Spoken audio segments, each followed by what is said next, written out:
I used to think graduation day would finally make things feel equal between my sister and me.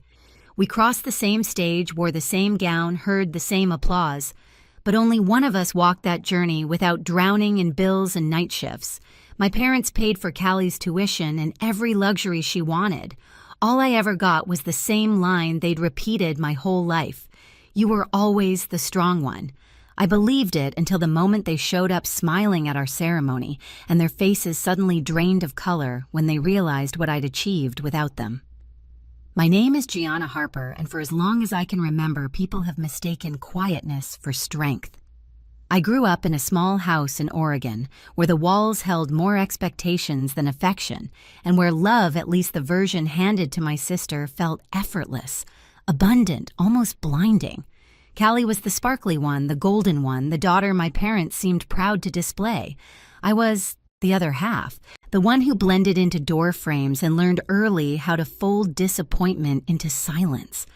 Some of my earliest memories carry a strange heaviness, like the Christmas when Callie unwrapped a dollhouse taller than her with tiny lights that flickered like real windows while I opened a thin notebook and a pen.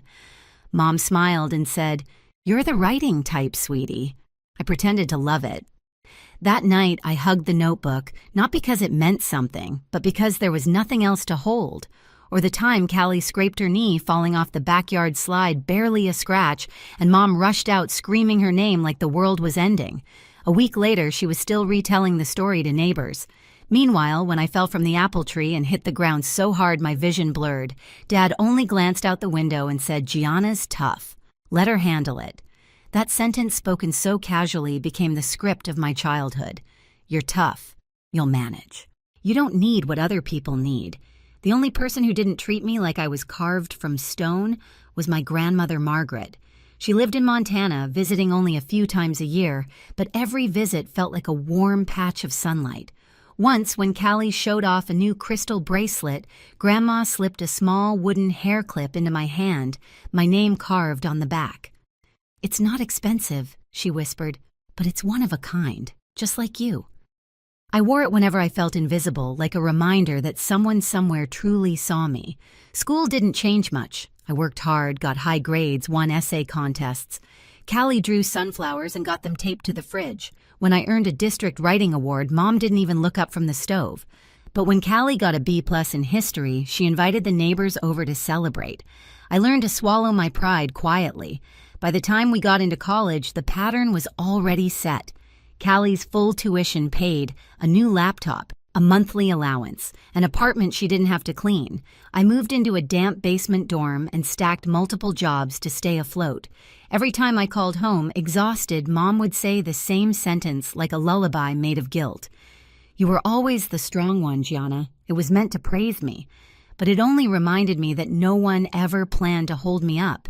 And yet, despite everything, a small part of me still believed that graduation might change something, that maybe this time they would finally see me. College didn't break me, but it reshaped me in ways I never admitted out loud. While Callie floated through those 4 years, like she was on a guided tour, new outfits, weekend getaways, brunch photos with friends, I was learning the price of survival. I woke before sunrise to mop classroom floors, tutored high school students in the afternoons, and worked late shifts in the library. I tracked every dollar in a tiny notebook, calculating how many hours of work equaled a tank of gas or a week of groceries. Callie never asked how I was doing. She'd wave at me across campus sometimes, always surrounded by people, always laughing like the world bent to make her comfortable. Whenever she talked about exams or stress, Mom would say, "Don't push yourself too hard, honey." But when I mentioned working 3 jobs, Mom's voice would soften into that familiar dismissive reassurance. "You were always the strong one, Gianna. You'll be fine." Strength in her eyes meant I didn't get to need anything.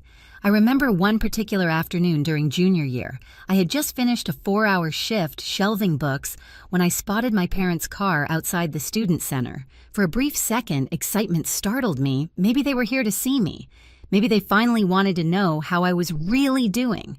But when I walked outside, Callie was already in their arms, twirling a new purse they'd brought her just because. They barely noticed me standing there, sweat dampening my collar from rushing out. Dad waved half-heartedly, and Mom said, "Oh, sweetie didn't see you. You look tired. Callie needs help choosing classes. Could you give her advice?" Advice. As if effort was the only thing I had to offer. Moments like that repeated again and again, small cuts never deep enough to kill me outright, but enough to make breathing sting. Still, I kept moving forward.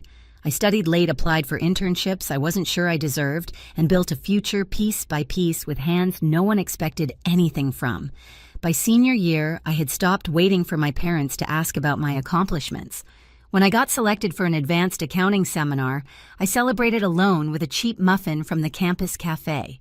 When a professor pulled me aside to praise my analytical work, I smiled quietly and rode home on a bike with rusting spokes. Graduation loomed like a finish line and a funeral all at once, the end of being overlooked, but also the confirmation that nothing I did had changed the way my parents saw me. Callie, meanwhile, talked nonstop about the photo shoot she planned for commencement. Mom already had her dress picked out. Dad joked about crying when Callie crossed the stage. I wasn't part of any of those conversations. Somewhere inside, a quiet truth began to settle. If they hadn't seen me, by now they never truly would. The week before graduation was supposed to feel triumphant, but for me it felt strangely hollow. I'd spent 4 years stitching myself together with determination, late nights, and quiet endurance, yet standing on the edge of that milestone, I felt more invisible than ever. While Callie floated through the days planning hairstyles and photo angles, I juggled extra shifts to cover the last of my outstanding bills. My parents never asked whether I needed help with a cap and gown transportation, or even a meal to celebrate afterward. One night after finishing a tutoring session, I stepped outside into the cool air and checked my phone. A text from Mom blinked on the screen. "Hey, sweetie, we're thinking of taking Callie out for a graduation brunch afterward. You should come if you're free." If I'm free. As if I were an accessory to the event. As if the day meant nothing for me. I didn't respond immediately. Instead, I walked slowly back to my dorm, the hallway lights flickering overhead, casting long shadows along the peeling walls. I sat on the edge of my bed, staring at the wooden hair clip Grandma had given me years ago. I hadn't worn it in a long time. It reminded me too much of wanting things I didn't believe I deserved. But that night, I held it differently. Not as a reminder of loss, but as a reminder of truth. Someone had once seen me clearly. The next morning, something shifted. Not anger, just clarity. I opened an email I had saved for weeks, a confirmation that I would be receiving a departmental award during the commencement ceremony. It wasn't flashy, but it mattered. My name, my effort, my work all recognized without anyone's influence but my own. I hadn't told my parents, partly because they never asked, partly because I didn't want to watch their indifference stain something so hard-earned. As the ceremony neared, I felt a strange calm settle into my chest. For the first time, I wasn't hoping they'd notice me. I wasn't rehearsing words. I wasn't imagining hugs. And I wasn't waiting for approval that had never existed. I ironed my gown alone, brewed a cheap cup of coffee, and looked at myself in the mirror. I didn't see the forgotten daughter anymore. I saw the woman who had survived everything thrown at her. Graduation wouldn't fix the past, but it would mark the moment I stopped carrying its weight. And without knowing it, my parents were walking straight into the first shock of their lives. Commencement. Morning arrived wrapped in sunlight, the kind that made the campus lawns glow, and the brick buildings look almost unreal. Students swarmed around in gowns and honor cords, hugging, shouting, taking pictures like they were trying to freeze time. I walked alone toward the ceremony grounds, letting the noise wash over me without sinking in. My gown hung a little loose on the shoulders secondhand, but it felt right, honest, earned. I found my seat among rows of folding chairs set up beneath an archway of spring flowers. As I adjusted the tassel on my cap, I heard my name shouted across the crowd. There she is. My parents waved as if I'd been the one missing all morning. Callie stood between them, radiant in a new white dress under her gown, makeup perfect, wearing the confidence of someone who'd never had to worry about anything more stressful than a late assignment. Mom hurried toward me first. "Sweetie, you should have told us where you were sitting. We almost lost you in the crowd." I smiled politely. I was just getting settled. Callie beamed at Mom. "We already took pictures by the fountain. You have to see them. They turned out so good, I think I'll frame the one with the dad. That's the one, Dad said proudly. My graduate. They never asked if I wanted a photo. When the ceremony began, the dean welcomed everyone, thanked donors and faculty, and congratulated parents for their unwavering support. I almost laughed. Support to me had been a myth, the kind of thing people talked about like it was universal, when really it was selective, distributed by preference, not fairness. Rows of graduates lined up to cross the stage. My stomach tightened with anticipation, not fear, but something sharper. I knew what was coming, even if my parents didn't.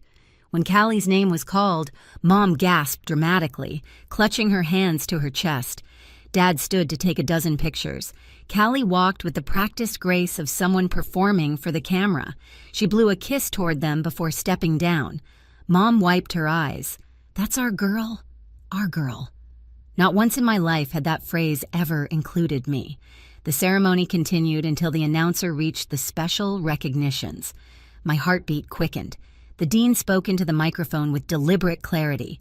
Before we proceed with the final diplomas, we would like to honor a student whose exceptional academic performance and service to the department have earned her this year's Award for Excellence in Accounting.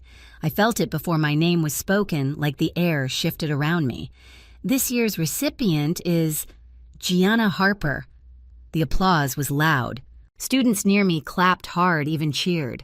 But the sound that cut through everything was the silence behind me.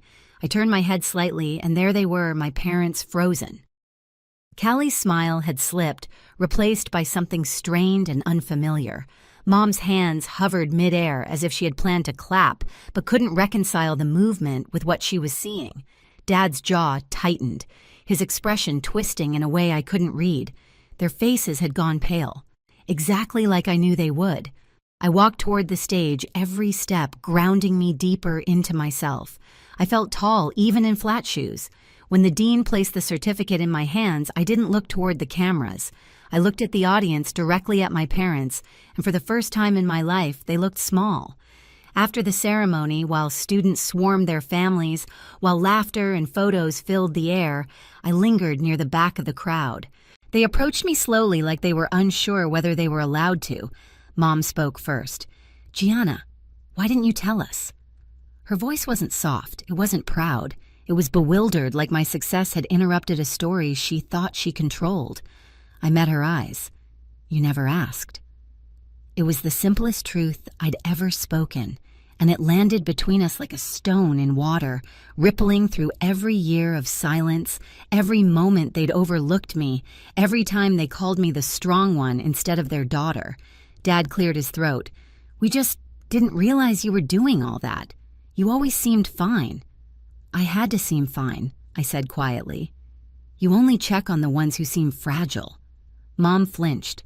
Callie stepped forward, then her smile tentative, her voice a whisper. Gianna, we didn't know. I didn't know. I believed her more than I believed our parents. Callie had never needed to question the structure she'd been raised in. When the world is built for you, you rarely ask who built it. Before I could respond, a woman in a tailored suit approached me. She extended her hand. Gianna Harper, I'm Lucinda. I've reviewed your seminar work with Professor Allen. If you're open to it, I'd love to talk to you about opportunities with our firm in New York. My breath caught, not from shock, but from the feeling of a door opening exactly where it was meant to. I shook her hand. I'm definitely open to talking. Lucinda smiled warmly before walking off, leaving the four of us standing in a tension so thick it felt physical. Dad tried to recover his composure. New York, that's big. Maybe we can help you figure things out, I cut him off gently. I've been figuring things out on my own for a long time. Mom reached for my arm, her voice cracking. Gianna, honey, we're proud of you. Of course we are. I stepped back, not harshly, but firmly. Pride isn't something you get to announce when it's convenient.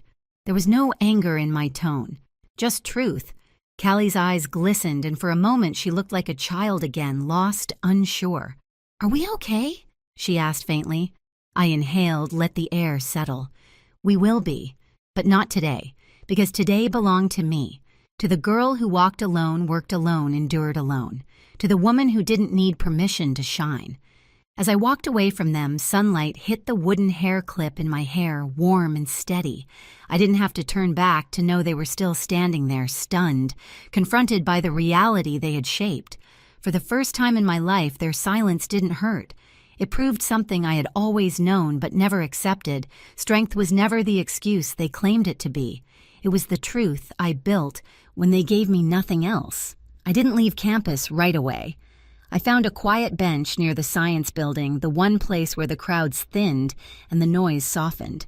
My phone buzzed with messages from classmates, professors, even the department chair. Not a single one from my parents. I wasn't surprised. I wasn't hurt either. For the first time, there was nothing left inside me waiting for their reaction. Later that evening, as the sky faded to a soft orange, Callie texted me, "I'm sorry. I didn't see things the way you did. I want to understand." I stared at the message for a long time before replying, "Take your time." I did. That was enough for now. 2 days later, Lucinda emailed me a formal invitation to interview in New York. I read it 3 times, not because I doubted it, but because it felt like a door I had carved myself finally swung open. No inheritance, no safety net, no parental hand guiding me, just my work, my name, my courage. As I packed my dorm room, folding my gowns and notes into a single suitcase, I realized something simple and liberating. I wasn't running from anything. I was walking toward the life I had built with my own hands. I landed in New York a week later, stepping into a city that didn't know my past or the shadows I'd carried for years. And somehow that anonymity felt like freedom. I walked through Midtown with my resume tucked under my arm and the wooden hair clip steady in my hair, knowing every step forward was mine alone. Being the strong one had never been a compliment. It was the excuse they used to leave me behind. But now it was my power. If this story resonates with you, share your thoughts below. And don't forget to subscribe for more stories like this.